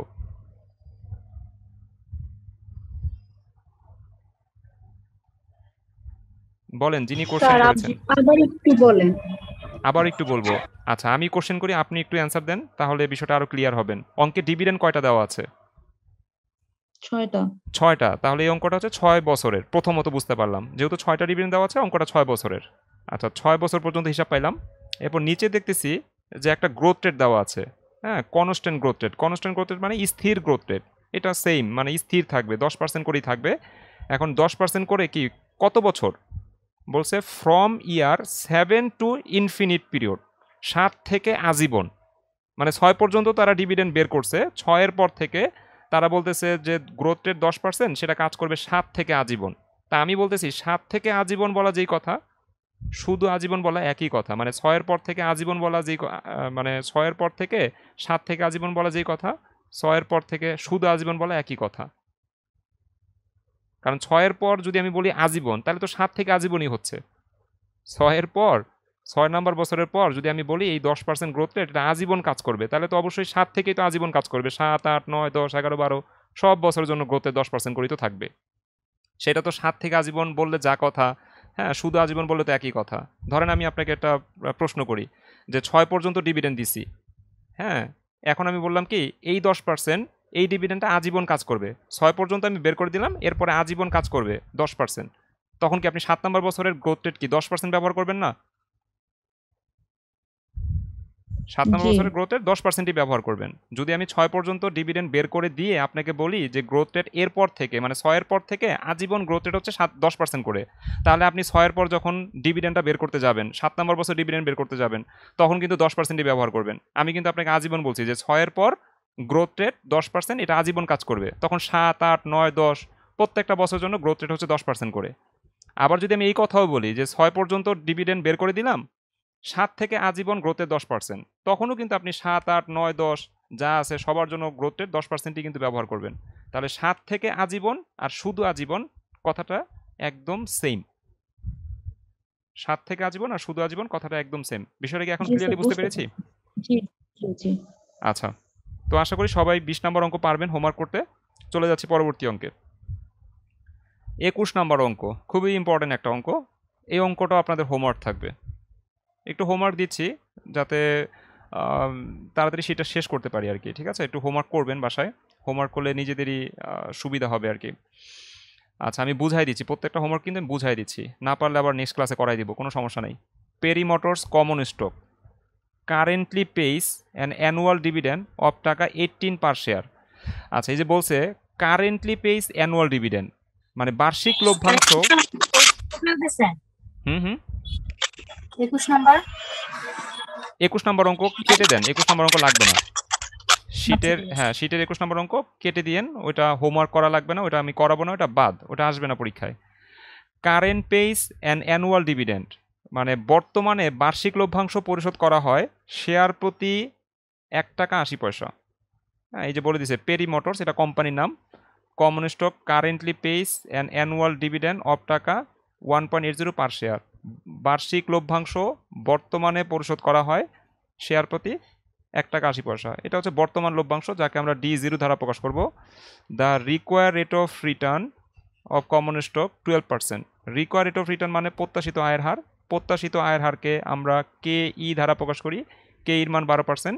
ইস্টিমেট নির্ণয় করেন the value of common stock, common স্টকের ভ্যালু নির্ণয় করেন, অর্থাৎ P0-র মান কত সেটা নির্ণয় করতে হবে। Under each of the following assumption about the dividend, dividend সম্পর্কে নিচের অ্যাজাম্পশনগুলো করতে হবে। হ্যাঁ এ নাম্বারে একটা অ্যাজাম্পশন আছে, এই অ্যাজাম্পশন ধরে P0 বের করতে হবে একবার। বি নাম্বারে একটা ডিভিডেন্ড সম্পর্কে অ্যাজাম্পশন আছে, সেই অ্যাজাম্পশন করে P0 বের করতে হবে আরেকবার। সি নাম্বারে যেই অ্যাজাম্পশনগুলো আছে তার উপর ভিত্তি করে P0 বের করতে হবে আরেকবার। এই হচ্ছে আমাদের 22 নম্বর অঙ্ক। তো আমি একটু বুঝাই ABCতে কী বলছে, এগুলো মুছে দেই, গিভেন তো সবাই লিখতেই পারবেন, এগুলো একটু বুঝাই। এটা হচ্ছে 3টা মডেলের সূত্র আর কি। প্রথমটা বলেন তো কোন মডেলের সূত্র দিয়ে আমরা P0 বের করব? আমাদের অঙ্কে কিন্তু একটাই রিকোয়ারমেন্ট বলছে, আবার একটু শর্টে বলে দেই। কারেন্ট ডিভিডেন্ড অঙ্কে দেওয়া আছে 1.80, এটা D0-র মান। তারপর রিকোয়ার রেট অফ রিটার্ন প্রত্যাশিত আয়ের হার দেওয়া আছে 12%, এটা হচ্ছে KE-এর মান বের করতে বলছে। ইস্টিমেট নির্ণয় করেন the value of common stock, common স্টকের ভ্যালু নির্ণয় করতে বলছে, অর্থাৎ P0 কত এটা নির্ণয় করতে বলছে। Value of common stock, common স্টকের ভ্যালু বের করতে বলছে, অর্থাৎ P0 বের করতে বলছে। Under each of the following assumption, assumption মানে অনুমান, অ্যাবাউট ডিভিডেন্ড, ডিভিডেন্ড সম্পর্কে নিম্নের অনুমানগুলো করে শেয়ারের ভ্যালু কত বের করতে হবে। তো আমরা দেখি যে এ নাম্বারে কি অ্যাজাম্পশন করছে। Dividend are expected to grow at an annual rate of 0% to infinity, মানে গ্রোথ রেট অঙ্কে দেওয়া আছে 0%। ডিভিডেন্ড আর এক্সপেক্টেড টু গ্রো, লভ্যাংশ বৃদ্ধি পাবে অ্যানুয়াল রেট 0% টু ইনফিনিটি, মানে আজীবন গ্রোথ রেট 0% করে থাকবে। গ্রোথ রেট কয় পার্সেন্ট করে থাকবে? 0% করে থাকবে। তো অঙ্কে যদি গ্রোথ রেট 0% থাকে, অঙ্কে যদি গ্রোথ রেট 0% থাকে, তাহলে সেই অঙ্কটা হচ্ছে জিরো গ্রোথ মডেলের অঙ্ক। তাহলে এ নাম্বার রিকোয়ারমেন্টে যখন আপনি ভ্যালু অফ কমন স্টক বের করবেন, হ্যাঁ, তখন বুঝতে হবে গ্রোথ রেট 0%, অর্থাৎ জিরো গ্রোথ মডেলের সূত্র প্রয়োগ করে শেয়ারের বর্তমান মূল্য বা কমন স্টকের বর্তমান মূল্য বের করতে হবে। তাহলে সূত্রটা কি হবে? P0 সমান সমান D0 ডিভাইড বাই কেই। D0 মান অঙ্কে আছে, কেই মান অঙ্কে আছে, পারবেন এটা হোমওয়ার্ক করতে। বি নাম্বারে বলছে dividend are expected to grow at a constant annual rate 5% to infinity, মানে কনস্ট্যান্ট গ্রোথ রেট হচ্ছে 5%, স্থির গ্রোথ রেট কয় পার্সেন্ট? 5%, আজীবন কাজ করবে, কোনো সমস্যা নাই। আমাদের লভ্যাংশের ক্ষেত্রে গ্রোথ রেট দেওয়া আছে 5%। যদি গ্রোথ রেট একটা দেওয়া থাকে, বি নাম্বার রিকোয়ারমেন্টে দেখতে পাচ্ছি গ্রোথ রেট একটা দেওয়া আছে, যদি গ্রোথ রেট একটা দেওয়া থাকে তাহলে সেই অঙ্কটা হচ্ছে কনস্ট্যান্ট গ্রোথ মডেলের অঙ্ক।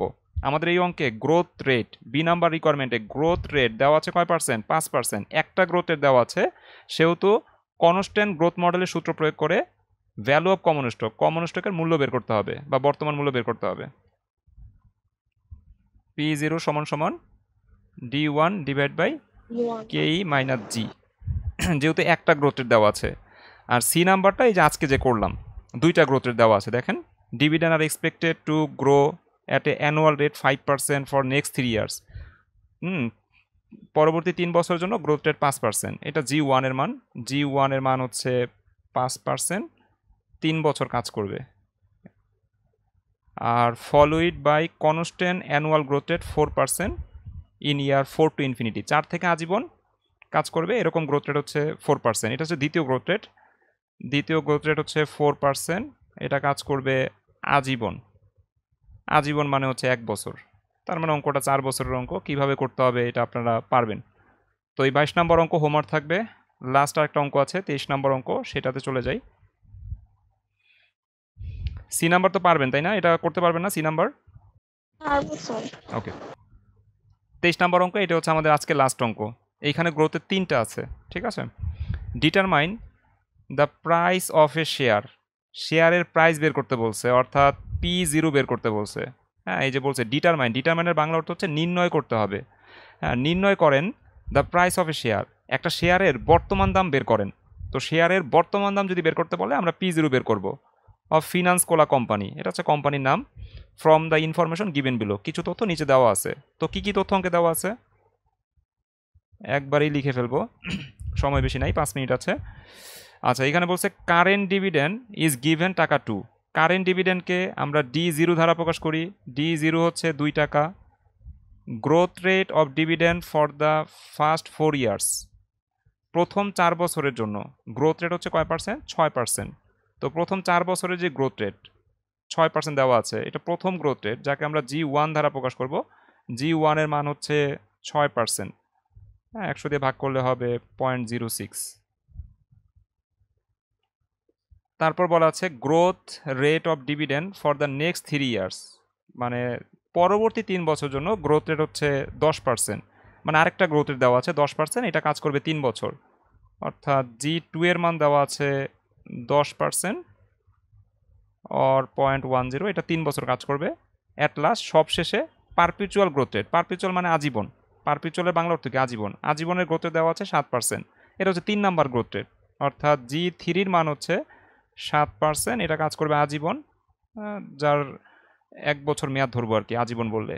ডিসকাউন্ট রেট 16%, ডিসকাউন্ট রেট মান হচ্ছে কেইর মান অঙ্কে দেওয়া আছে 16%। এই তথ্যগুলোর উপর ভিত্তি করে শেয়ারের বর্তমান দাম কত, এই যে P0 মান কত, এটা বের করতে বলছে। P0 মান কত সেটা বের করতে বলছে, ঠিক আছে। পুরো বিষয়টা আমি আরেকবার একটু বলি, এগুলো মুছে দিয়ে থাকুক গিভেনটা এখানে। Determine the price of A share, শেয়ারের প্রাইস বের করতে বলছে। না বুঝলে সাথে সাথে কোশ্চেন করবেন। শেয়ারের প্রাইস বের করা মানে হচ্ছে শেয়ারের বর্তমান দাম বের করতে বলছে, অর্থাৎ P0 বের করতে বলছে। তারপরে বলা আছে কারেন্ট ডিভিডেন্ড, কারেন্ট ডিভিডেন্ড মানে কি? বর্তমান লভ্যাংশ। বর্তমান লভ্যাংশকে আমরা D0 দ্বারা প্রকাশ করি। D0 মান হচ্ছে 2 টাকা, লিখেই দিলাম। তারপর growth rate of dividend, growth rate of dividend বলতে আমরা কি বুঝি? লভ্যাংশ বৃদ্ধির হার, লভ্যাংশ বৃদ্ধির her for the first 4 years, প্রথম 4 বছরের জন্য 6%। তো এখানে লিখলাম growth rate of dividend for the first 4 years. প্রথম 4 বছরের গ্রোথ রেট বা G1 এর মান হচ্ছে 6%, 100 দিয়ে ভাগ করলে হবে 0.06, এটা হচ্ছে 4 বছর, তাই না? লিখে রাখলাম 4 বছর।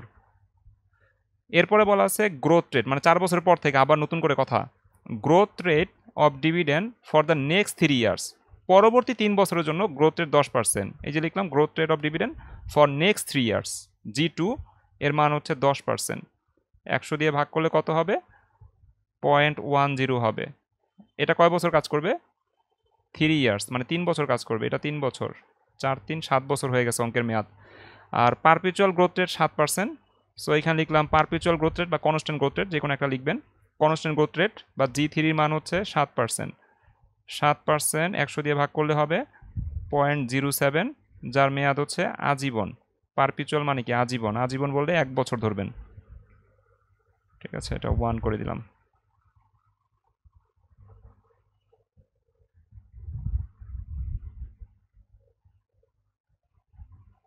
এরপর ডিসকাউন্ট রেট। ডিসকাউন্ট রেট মানে কেই এর মান অঙ্কে দেওয়া আছে 16%, 100 দিয়ে ভাগ করলে হবে 0.16, বের করতে বলছে প্রাইস অফ দ্য শেয়ার।